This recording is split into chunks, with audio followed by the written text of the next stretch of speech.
I think this is the most important place where we have to talk about health and safety. Just because so many of the things we're going to be talking about are dangerous. But again, dangerous is a very vague term, so let's talk more in depth about it. When working with anything that's powder or dry form, let's be very conservative.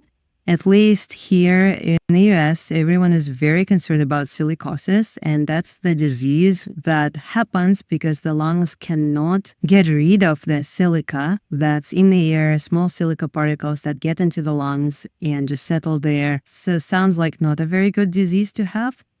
And in general, I feel like just breathing in dry particles is not very good for your body, mostly because the body cannot process it. So for that reason, we should have a respirator. Any kind of respirator would work, but P100 with the filters that you can change is the best one because it does filter out dry particles. Protective glasses are also important, especially when working with very small rocks or small particles, because those particles could just get into the eye and it's not a very pleasant feeling. The same thing goes for gloves. A lot of rocks are harsh and have rough surface. And if you're handling harsh rocks, it's better to protect your hands. We do need our hands for a lot of other things, so it's better that our hands are healthy and safe. And the apron as well is very helpful because you don't want those particles to fly around all over, and the apron allows us to just clean it much easier. It is preferable to work outside if we are handling dry and powder materials. If you're working inside, it's good to have very good ventilation inside your studio to be able to let all of these dry particles out.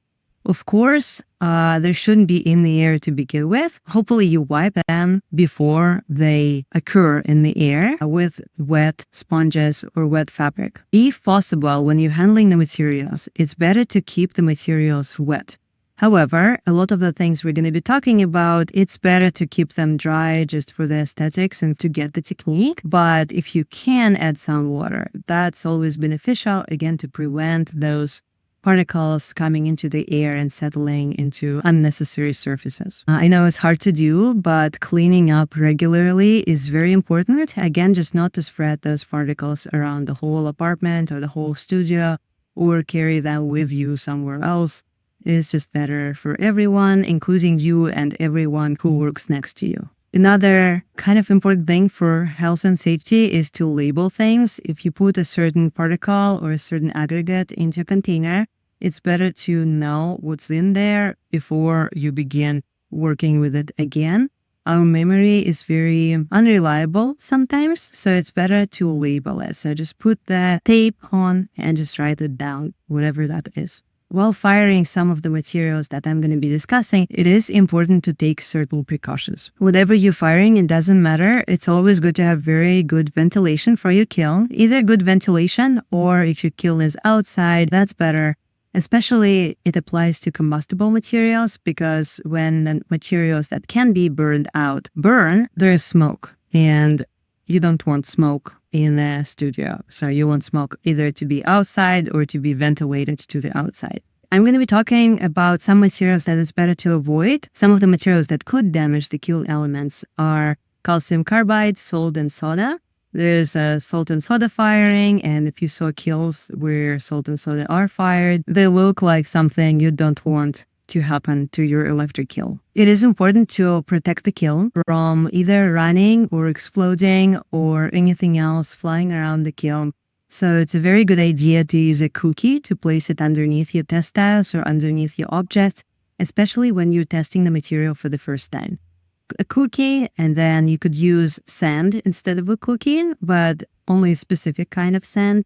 I've never fired with a sand, but I think if it's the appropriate sand, then it should work as a kiln shelf protector as well. And of course, a lot of kiln wash. That's also very helpful for the shelves. Some of the materials might explode or might just literally jump and fly around. It happened to me. For that reason, this test tile, the little sagger ball with the lid, is very, very helpful. Especially when you're testing new materials, you just discover the rock that you've never tried before. It is better to test it in a safe way before you learn what the rock is and how it behaves under high temperature and all of that. once you are familiar with the material and you know what's inside, you know how it behaves, you can expand and not use all of those precautions like lids and things like that. Yeah, once you know the material, you know the material. So testing things first, testing them in safe conditions with proper ventilation, proper protection for your body, for your respiratory system, and protecting the kill is important. I've had some people ask whether things we're going to be talking about are food safe. My answer is that it's safer to assume that they're not food safe than say that they're food safe.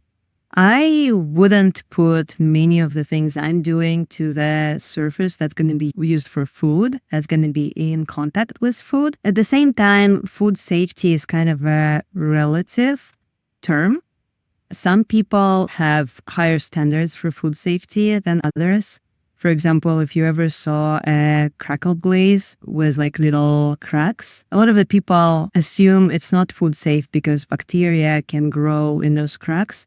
At the same time, other people believe that it's okay as long as you wash it properly. I would just say they're not food safe. Textural surfaces where bacteria could potentially grow, that pieces of which could potentially fall off. So the food particles and bacteria could hide all of this in between those big bumps and all that. I would avoid making something where those aggregates would be in contact with food without the glazed surface. Just because there are big bumps, there are cracks, there are sometimes literal holes. Some of the things like sand or rocks might fall off and get into food. I think it's kind of self-explanatory. Like all of the things that we're going to be adding just don't look food safe. And if they don't look food safe, they're probably not food safe.